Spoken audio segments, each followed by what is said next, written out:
Namo tassa bhagavato arahato samma sambuddhassa. Namo tassa bhagavato arahato samma sambuddhassa. Namo tassa bhagavato arahato samma sambuddhassa. Buddham dhammam sangham namasami.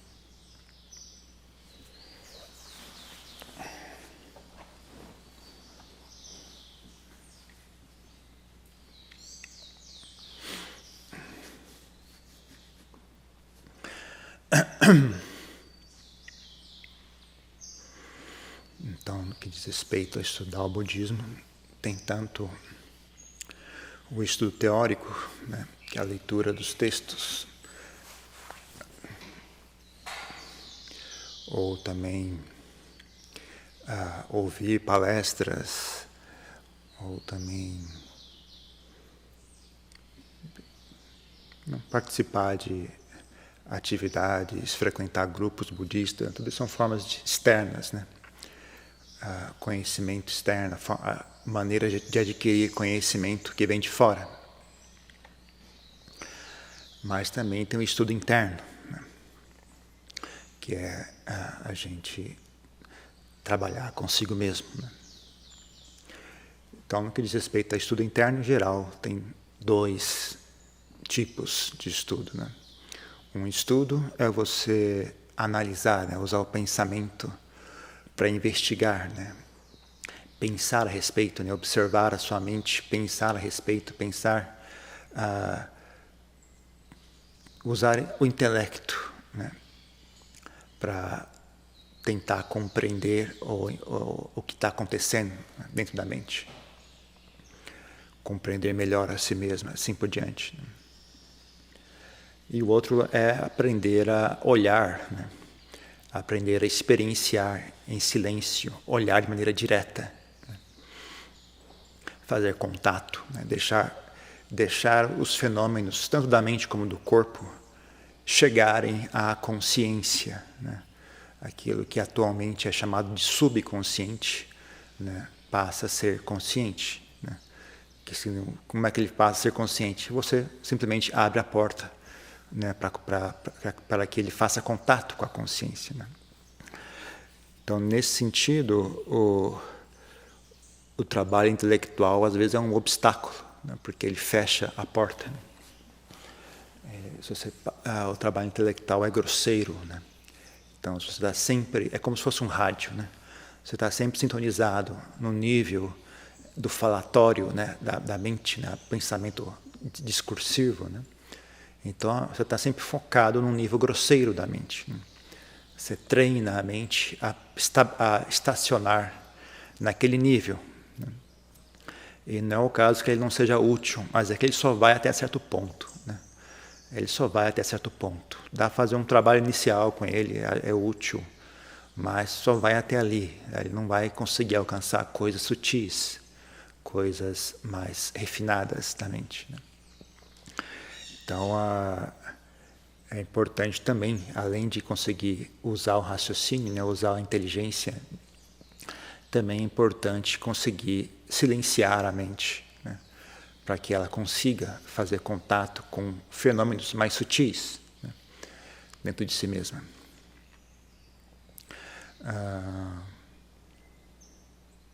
Outro problema do intelecto, além dele ser grosseiro, né, ele só funciona dentro de padrões estabelecidos, né?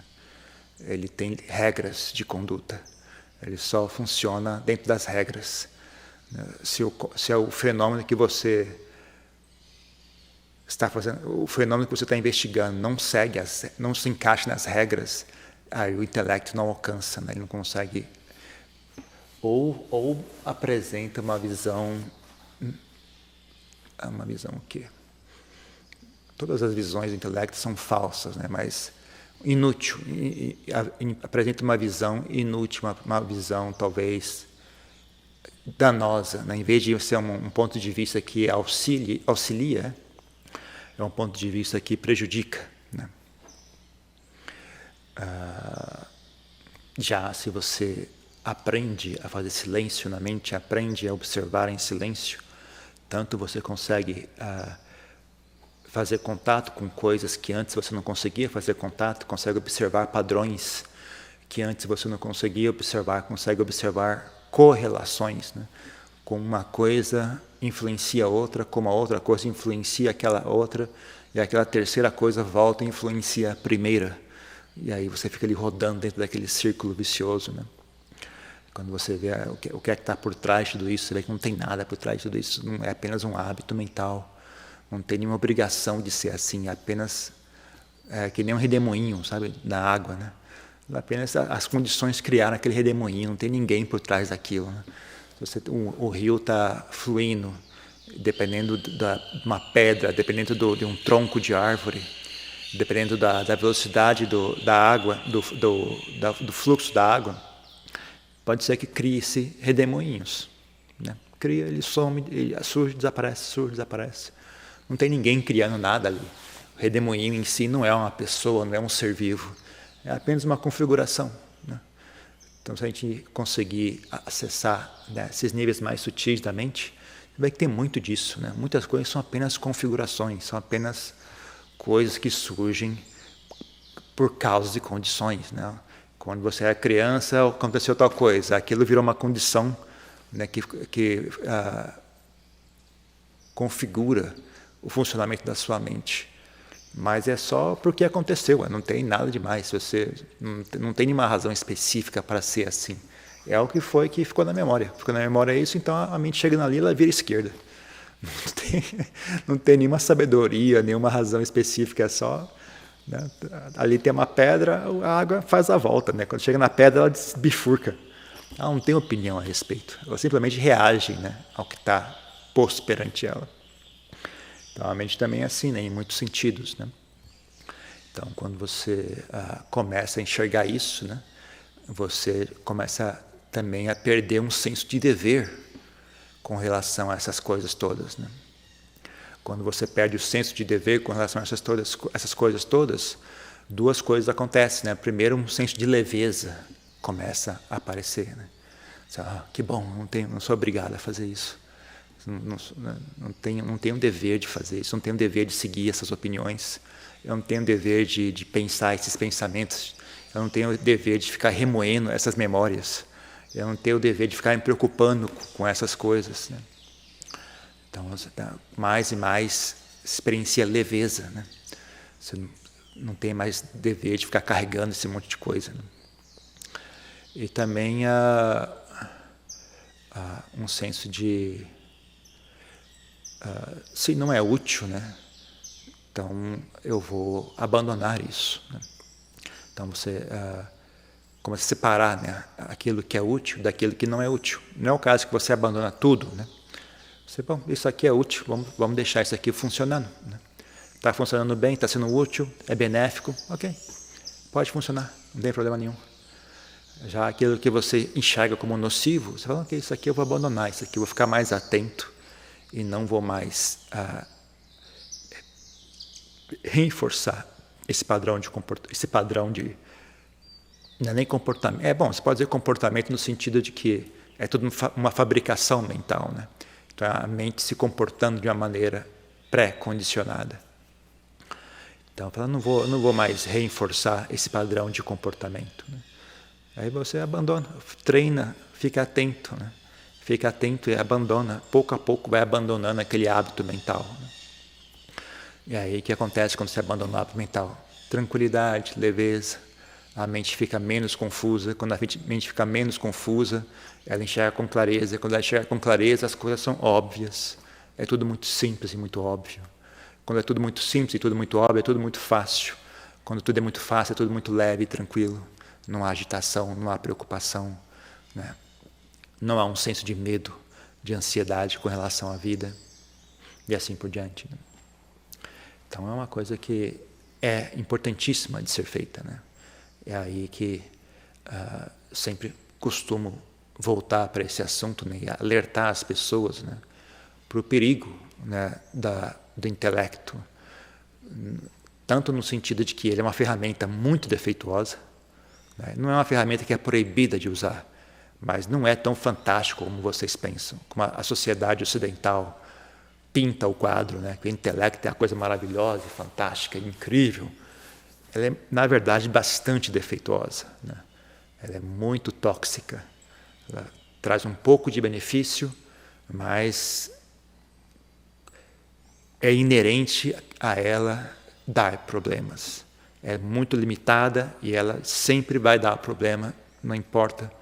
A única maneira dela não dar problema é se você entende, né, que não é algo você entende que ela é algo defeituoso.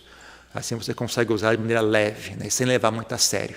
Se você leva muito a sério o intelecto, ele sempre vai dar problemas, né, porque ele não serve como ferramenta para interpretar a realidade. Ele não serve como ferramenta para chegar, né, à verdade. Ele é o oposto da verdade. Ele é uma máquina de distorcer, de diminuir a verdade, né, de encolher a verdade. Ele não é uma máquina de fazer contato com a realidade. Ele é uma máquina de... ele se põe entre você e a verdade, né?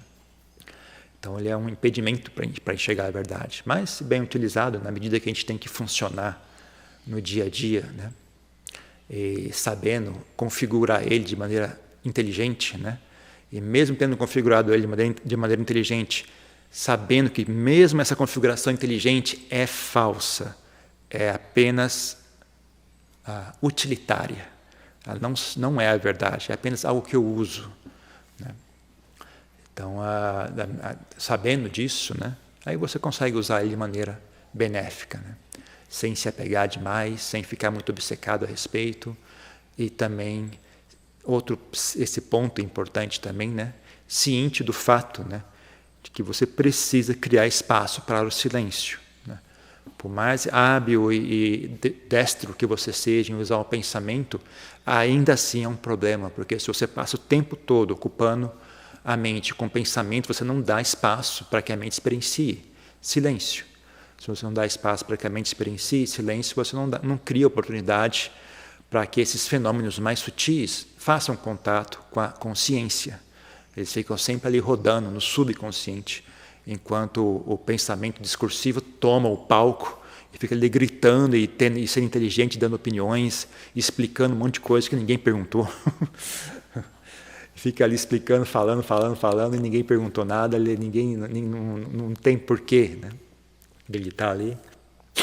Então, e o tempo vai passando, né? Enquanto esse teatro vai rodando, o tempo vai passando, né? Então é um problema,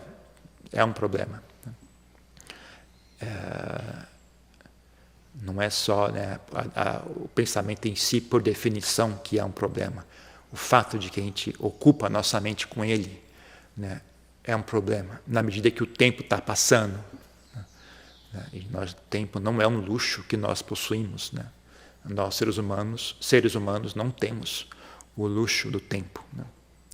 Então é um problema sério em vários níveis, né? Então é importante, né, aprender a fazer silêncio, aprender a abrir a mente, abrir o coração para a experiência do aqui e agora, né? Pode começar com as sensações do corpo. Sempre, nunca negligencie as sensações do corpo, né?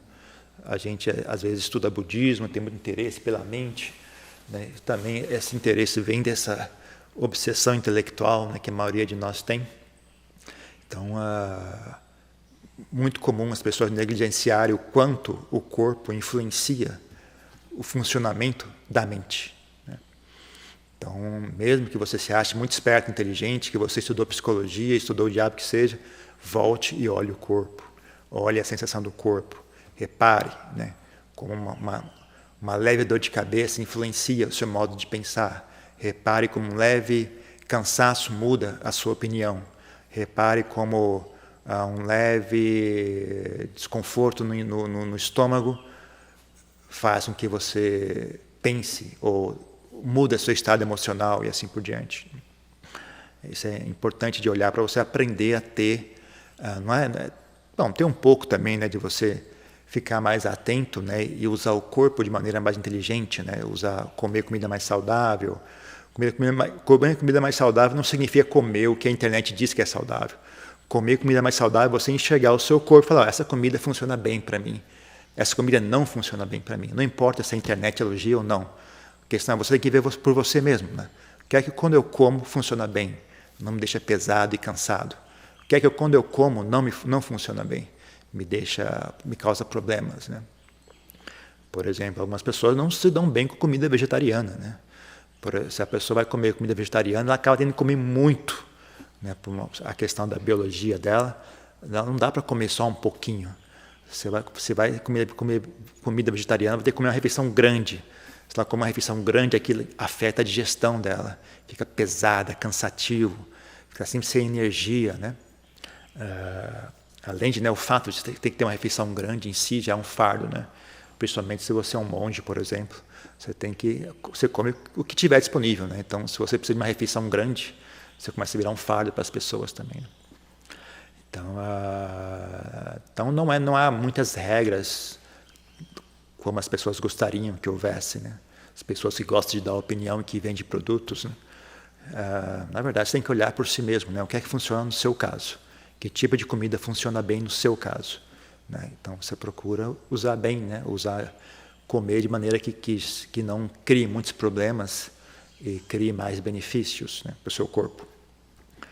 Mas, além disso, mais importante que isso, é o mais importante realmente é aprender a tolerar o corpo. Né? Porque por mais que você use toda a dieta perfeita, ideal, postura, ambiente, clima, você faça tudo direitinho, ainda assim o corpo dá problema. Ele não tem como ele não dar problema. Ele é feito de problemas para dar problema. Ele sempre vai dar problema, sempre ele vai sentir. É ridículo, você sentar durante muito tempo, vira um problema. Coisa mais banal do mundo. Só estou aqui sentado, quietinho, fazendo nada. Brigando com ninguém, não estou dando opinião para ninguém, eu estou aqui só sentado, tranquilo. Isso já é um problema. Se você não mudar de postura, aquilo vira um problema. Qualquer coisa que você fizer é um problema. O corpo é sempre um problema. Né? Então, é importantíssimo, né, para você conseguir experienciar silêncio na mente. É importantíssimo você conseguir tolerar as sensações do corpo. Né? Não é à toa, né, que o Buda, no Obada Patimokkha, né, ele fala Kanti Paramantapo Titika. Kanti, né, essa capacidade de tolerância, de aguentar, é a prática ascética mais poderosa. Né? Então, para você conseguir ter saúde mental, você precisa redefinir ou recontextualizar o seu relacionamento com o seu corpo. Né? Você precisa retreinar a sua mente a aprender a lidar com o corpo. Né? Sendo que o ponto-chave disso é tolerância. Aprender a fazer as pazes com as sensações do corpo. Porque ele sempre dá sensações, sempre está com calor, sempre está com frio, sempre tem mosquito, sempre faz vontade de fazer xixi, vontade de fazer cocô, cansaço, dor nas costas, dor na perna. É sempre alguma coisa. Né? Então não dá para você deixar a sua mente totalmente exposta a isso. Você precisa desenvolver um nível de tolerância, um espaço entre você e o corpo. Né? Porque senão vai ser difícil você conseguir experienciar tranquilidade na mente. Ela sempre vai estar agitada e preocupada com o corpo. Né? Nesse sentido também, né, você enxergar com clareza essa realidade da velhice, da doença e da morte também é importante. Né? Você enxergar isso normal. É assim mesmo. Né? Não, você não entrar em pânico quando começar os sinais da velhice. Você não entrar em pânico quando experienciar uma doença. Né? E não entrar em pânico, né, quando chegar perto da morte. Né? Entender esses fenômenos são normais, faz parte do corpo, tudo bem, né? Tranquilo, não tem nada de errado acontecendo. Né? Quando você vai no médico, fala, médico, estou me sentindo mal, tem alguma coisa errada comigo. Fala, está tudo normal. Isso está normal. Sentir-se mal é normal, faz parte, sempre faz parte. Não, a ideia de que o normal do corpo é sentir-se bem. Não é verdade, isso nunca foi verdade. O normal do corpo é sentir-se bem às vezes, sentir-se mal às vezes. Esse é o normal do corpo. Então, quando você está se sentindo mal, é normal. Isso não é razão de pânico ou de ficar muito agitado. Né? Apenas normal. Mais uma vez, voltamos aqui ao mal-estar. É essa a natureza do corpo. Sempre foi assim, sempre vai ser. Então, é bom também refletir sobre esses temas, né? Aqui é um bom ponto para você usar o intelecto, né? Como eu falei no início da palestra, né? Esse, por exemplo, é um excelente ponto para você usar o intelecto. Refletir sobre velhice, doença e morte. Velhice, doença e morte. Né? Refletir bem sobre esse assunto, né? Até você conseguir chegar a uma atitude mais saudável, mais madura com relação a esses três fenômenos. Outra coisa que pode ser bem útil também é tentar quebrar, né, a ilusão de beleza no corpo. Né? É bastante útil nisso também, porque é outra fonte de ansiedade, né? Essa obsessão, né, com a aparência do corpo. Então é muito útil você aprender a destruir, né, enxergar. Também é um bom ponto para você usar o intelecto. Né? Quebre, preste bem atenção como é que isso é fabricado, né? Como é uma coisa arbitrária, né? A beleza, como que um corpo bonito tem que ser? Tem que ser assim. Aí você olha na história, né, como muda, né, a moda, né? A moda antigamente era parecer desse jeito, agora a moda é essa. A moda antes era essa cor, agora a moda é essa outra cor. Né? Cor de pele, cor de cabelo, cor de roupa. Né? Um tremendo alívio. Até monge sofre com isso, negócio de aparência, né? Quando você se ordena monge, também você fica obcecado, né, com tentar, porque a gente tinge nosso próprio manto, né? Idealmente, você costura e tinge o seu manto. Né? E tingir tecido é um saco, né? É difícil você conseguir tingir, ficar de uma cor. E também a cor não fica, né? Até hoje, depois de 20 anos, ainda não consegui achar um jeito de tingir um tecido de maneira que ele fique bom mesmo, sabe? Que dure bastante. Sempre a cor cai, você lava, a cor sai completamente, você tem que ficar tingindo toda hora. Na Tailândia eles têm um método bom que resolve 2 problemas com uma tacada só. Né? Eles lavam o manto já na água com a tintura, né? A tintura natural, feita da polpa da madeira de jaca. Né? Aqui no Brasil a gente não sabe disso, né? Mas a madeira da jaca, né? A árvore da jaca, se você cortar ela, picar a madeira, você ferve aquilo, sai uma cor mais ou menos igual a essa aqui, um pouco mais escura que essa. Depende do quão concentrado você fizer. Né? Se você fizer bem fraquinho, ela fica alaranjada. Se você fizer mais forte, fica mais escuro, mais marrom, né? Cor de terra escura.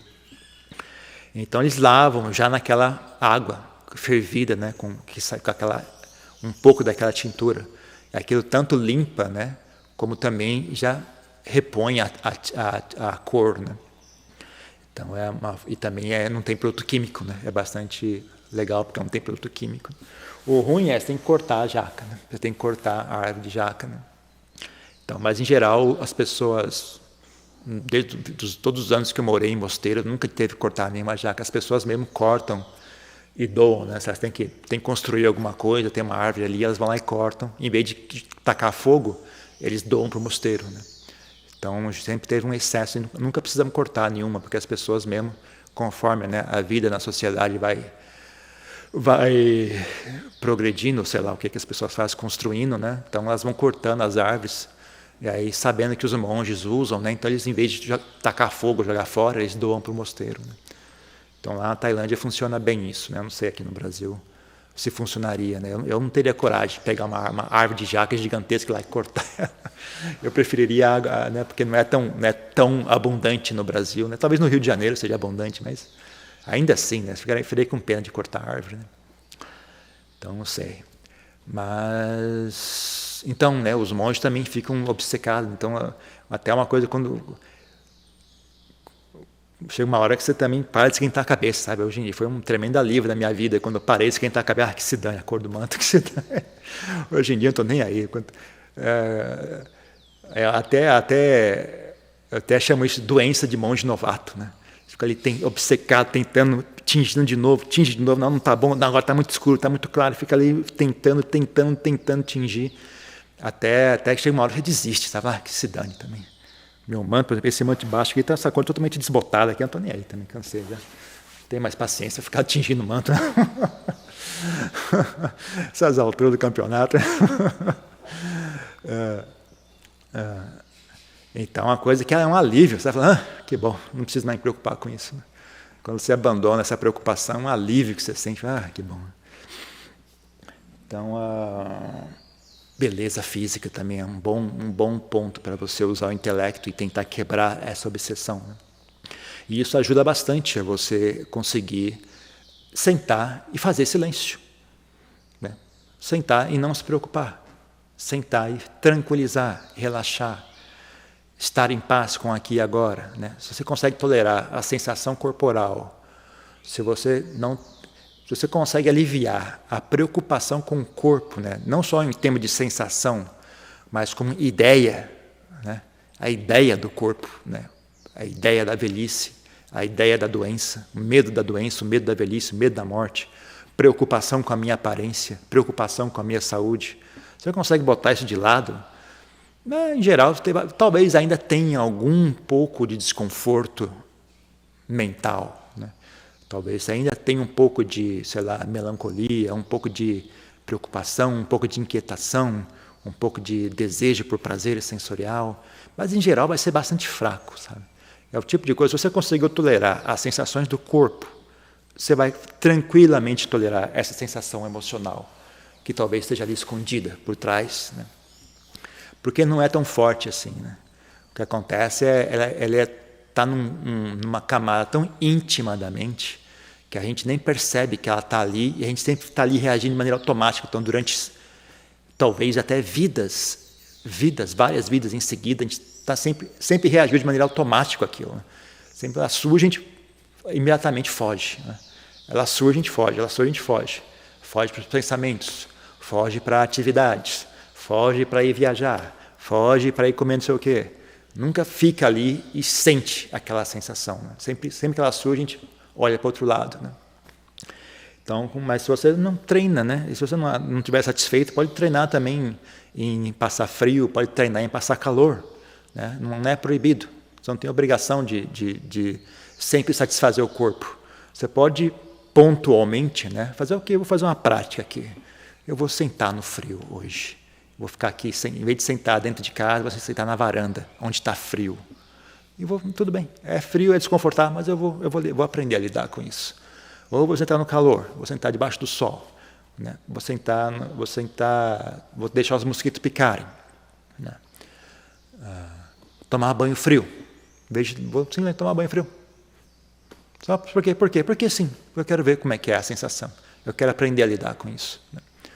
Então você pode também, né, extrapolar um pouco, né, e fazer alguma prática mais incisiva, né, de maneira assim didática, né, com objetivo didático, não com objetivo de mortificar e ficar agredindo a si mesmo, né. E também não deixe esse tipo de coisa virar vaidade e apego, né. Fique atento, né. Faça de uma maneira assim didática. Eu só quero aprender a fazer isso, mais nada. Só isso, uma coisa bem pontual e clara. Né? Então você aprende a tolerar as sensações. No final das contas, tudo é só isso. Né? No final das contas, é tudo sensações. Sensações físicas, sensações mentais. Né? Você aprende a tolerar, você não precisa nem gostar das sensações.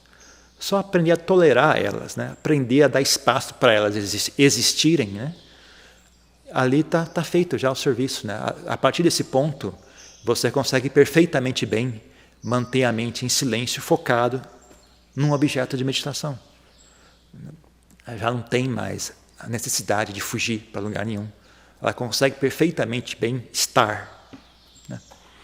Então, e aí não tem dificuldade, sabe? É só você suster aquilo. Né? A dificuldade talvez vai surgir sensações agradáveis. Né? Então, você consegue vencer as sensações desagradáveis, aí vem um outro desafio, resistir, né, à tentação das sensações agradáveis que possam surgir durante a meditação. Mas o processo é o mesmo, é só a sensação desagradável te pega pelo medo e pela aversão, a sensação agradável te pega pelo desejo e pelo prazer. Mas no final é a mesma coisa. Se você dá um passo atrás, é apenas a mente agitada. É só isso, é a mente tensa, a mente agitada. Se você olhar desse ponto de vista, não tem diferença entre prazer e dor. Né? Prazer e dor é apenas a mente não pacífica. Né? Quando você pega desse jeito, fica fácil, não tem muito segredo. Né? É só uma questão de persistir, né? insistir, persistir, treinar a mente, criar, porque não é uma coisa que você entende e desaparece, é um treinamento, né? Tem que ensinar a mente a tolerar sensações desagradáveis, tem que ensinar a mente a não obcecar por sensações agradáveis, né? É ensinar a mente a experienciar silêncio, é ensinar a mente a tomar deleite na paz, né? Então, essa é uma coisa que você cultiva, isso não é apenas você explica para ela e está terminado o assunto. Você tem que, pouco a pouco, ir treinando. É que nem você aprender a, supondo, andar na corda bamba, sabe? Não é só você pensar e entender, você tem que treinar o corpo para fazer aquilo, andar de bicicleta, né? Você treina até você, pouco a pouco, quanto mais você repete aquilo, mais hábil você fica em fazer aquilo, né? Então, tem um aspecto importante de repetição, de cultivo, né? É um cultivo, você cultiva isso, né? Você desenvolve isso, né? A palavra, de onde vem a palavra Chitta Bhavana, né? Chitta é a mente, Bhavana é desenvolvimento, né? Você desenvolve, você cultiva, né? Você desenvolve a sua mente. Então, né, meio que já inserido em toda essa explicação, né, já está esse aspecto de paz, de bem-estar, né? Mas ainda assim eu vou, além desses dois que eu falei, né, a investigação intelectual e a investigação silenciosa, né?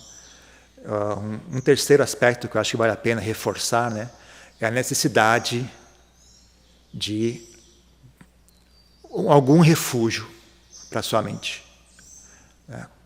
Em meio a esse processo de investigação, quer seja intelectual ou silenciosa, porque ambas podem resultar em um estado desarmonioso da mente. No meio dessas investigações todas, talvez vocês caiam num beco ali sem saída, né? Aparentemente sem saída, ou num estado de ansiedade, num estado de medo, num estado de aversão, né? Não é incomum acontecer isso, mesmo na época do Buda acontecia isso, né? Por exemplo, tem um sutra famoso em que o Buda recomenda aos monges desenvolver, não sei se é Ahara Patikula ou é a Subha Kamatana, não lembro qual desses dois, mas uma dessas práticas de enxergar o lado não bonito do corpo, né? Ou da comida, não me lembro. E aí, resultado final, os monges não conseguiam mais comer, né? Eles ficavam com nojo da comida, ficavam com nojo do próprio corpo, queriam cometer suicídio, né? Aí o Buda teve que ir lá, não, então, peraí, ensinou eles a praticar Metta Bhavana, né? Muda a prática, essa prática não está dando bons resultados para vocês, muda a prática para Metta Bhavana, e aí resolveu o problema, né? Então não é novidade, não é nenhum sinal ruim, caso em meio à nossa prática a gente acabe caindo em algum buraco, né? Acontece mesmo, até um bom sinal significa que você está praticando com afinco, praticando com energia, né? Então, mas geralmente isso você resolve olhando com frieza, mesmo a sua prática você olha com frieza, né? Com uma tranquilidade, e não ter, primeiro, né? Você tem que ter acesso a algum estado mental saudável, algum refúgio à sua mente. Número 1. Número 2, não pode ter medo, nem vergonha, nem preguiça, né, de sair daquele estado mental, aquele buraco que você caiu e passar para outro estado mental. Então, supondo que você caiu num estado de aversão, né, se você está praticando muito Maranasati, né, contemplando a morte, e aí você fica no estado de depressão, de rancor, de irritação, tem que ter a cabeça vir e falar, não, chega, vamos parar de contemplar a morte, vamos desenvolver esse outro estado mental, vamos desenvolver mudita, vamos desenvolver bem-querer, vamos desenvolver anapanasati. Você tem que, vencer a aversão, vencer a preguiça e mudar de prática, sabe? Não pode deixar a mente ficar, a arrogância ou o apego, deixar você preso naquele estado mental, sabe?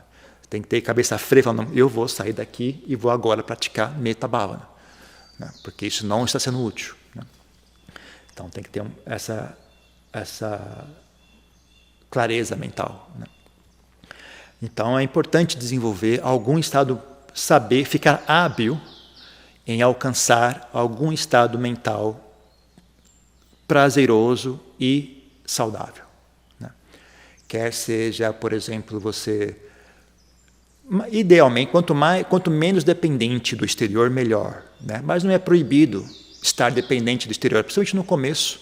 É bastante razoável você ter apoio externo, né? Então você pode sentar na natureza e sentir deleite pela natureza, sentir alegria, mudita, né, que a gente fala em Pali, né?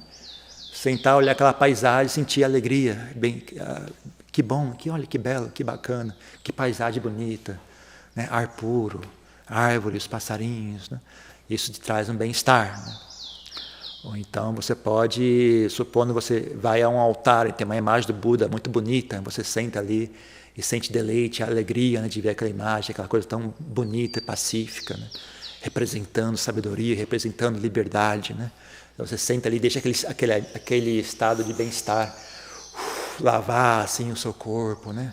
Então você repete isso com frequência, fica hábil em alcançar esse estado de bem-estar, né? Esse tipo de coisa vira um refúgio para você quando necessário, né? É uma coisa bastante útil de ter. Todo mundo deveria ter alguma coisa, né? Se não é mudita, é fé no Buda, sattva, ou é bem-querer, ou é equanimidade, ou o que quer que seja, sabe? Algum refúgio tem que ter, sabe? Tem que ficar hábil em fazer isso, hábil. Tem que ser fácil fazer isso. Tem que ter segurança, e quando precisar eu vou conseguir fazer isso, né? Aí sim você tem é importante ter isso, né? É importante, alguma coisa tem que ter, né? Então, às vezes pode ser equanimidade, sabe? Não precisa nem ser algo tão alegre e prazeroso como eu mencionei, pode ser equanimidade, né? Eu lembro uma vez, quando eu fui pedir esmola lá nas ruas, lá em Pathumthani, eu fui atropelado, né? Fui atravessar a rua, uma moto me atropelou, né?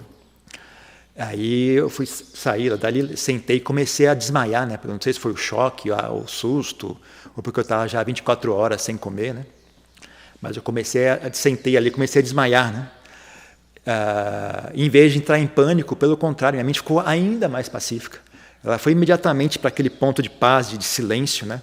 Porque eu não tinha o que fazer, né? Bom, eu estou aqui no meio da rua, não tenho telefone, não tenho fazer o quê? Vou esperar, né? Eu sentei ali e fiquei esperando.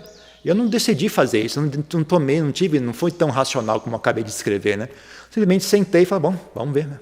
E a mente ficou pacífica, ficou ali tranquilo, ainda mais pacífica que o normal, né? Então é isso que eu digo, né? Vira um refúgio, né? É um local para a mente, ela vai para ali automaticamente. Assim que ela se vê em perigo, ela se vê numa situação estressante, ela foge para ali, né? Então é importante ter algo desse tipo, sabe? Para quem vai contemplar, investigar, você vai começar a desmontar todo esse sistema do ego, né? Então ter isso é importante, né?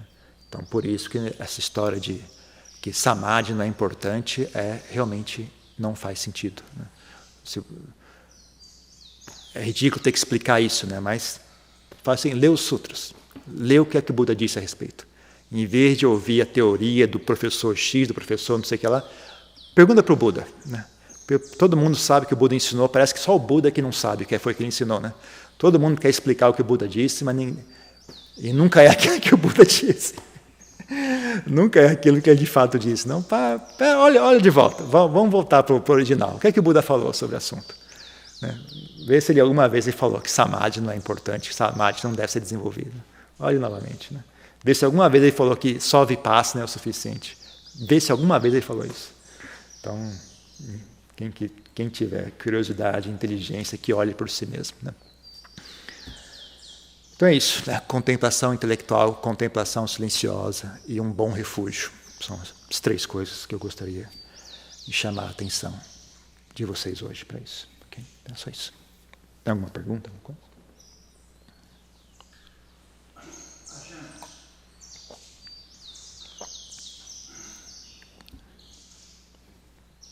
Obrigado pelo ensinamento. Com relação a esse estado de aceitação das coisas, das sensações do corpo, ou de um acidente, ou seja lá o que for, muitas vezes é um estado realmente de paz, de entrega, de aceitação da realidade. Mas muitas vezes também, principalmente na vida laica, mas eu imagino também que no mosteiro também existam estruturas, regras que demandam uma postura de tomar decisões. Isso serve, isso não pode, isso fica, isso não fica. Assim também como dentro da família também, dentro do lar, tem regras que demandam uma postura, ou mesmo no trabalho. Qual é o limite de discernimento para a gente saber se é um momento de aquietar e aceitar as coisas como são e se recolher, se abster de intervir conscientemente, direcionalmente, ou se a gente deve realmente agir com propósito e tomar ação? Experiência. Não tem nenhum limite, não tem nenhuma resposta certa antes do evento surgir. Experiência é o que define se você deve ou não. Você tem que arriscar, né? Se você for uma pessoa inteligente, você vai arriscar baseado em experiências passadas, né? Então, se no passado você interviu e funcionou bem, então você pode decidir agora também intervir, né? Se no passado você deixou quieto e resultou em algo bom, então talvez hoje você também decida deixar quieto, né, na esperança que vai dar certo. Mas não tem como garantir, não tem nenhuma garantia. O próprio ato de querer garantia já é uma demonstração de falta de sabedoria. Em geral, experiência.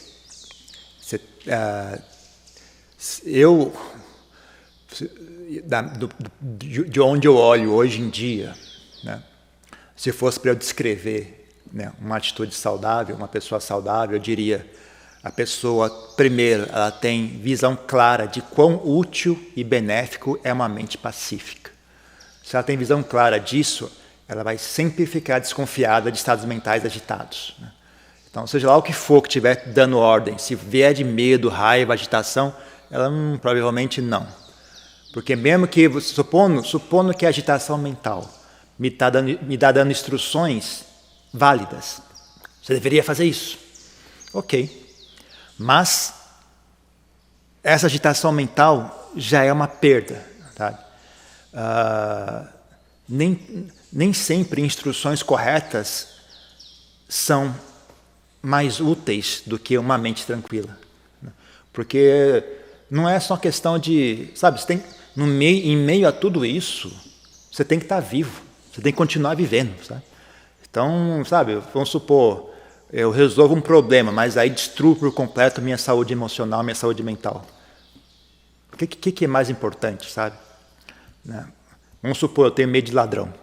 Aí eu cerco tudo, o cara me farpado, cerco tudo com cerca elétrica e vivo ali. Ladrão nenhum vai entrar, mas eu vivo ali dentro, obcecado, com medo, sempre agitado. Valeu a pena, né?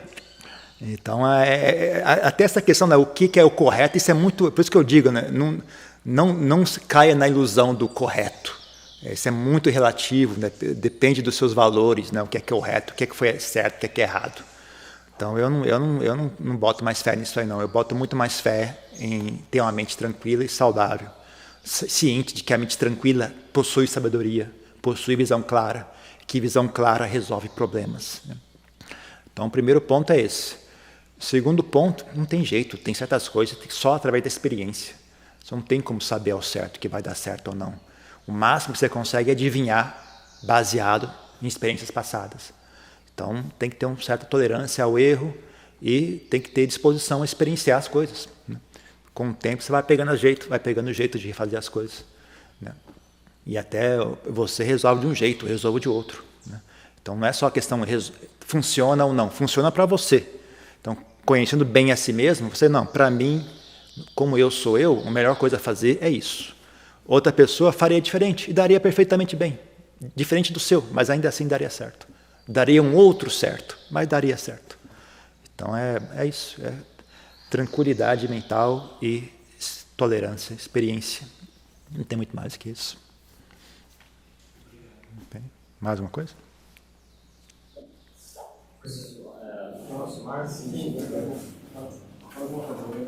Olá. Seu microfone está muito baixo. Pode repetir?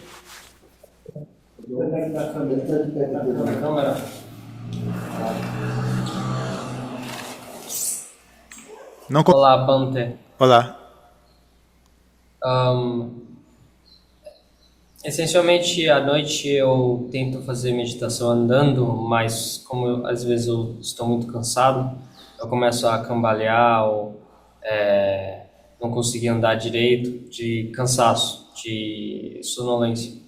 E eu estive com esse problema muito forte da sonolência. Existe algum tipo de conselho ou dica que você pode dar para tentar me livrar dessa sonolência? Sim. Existe algum...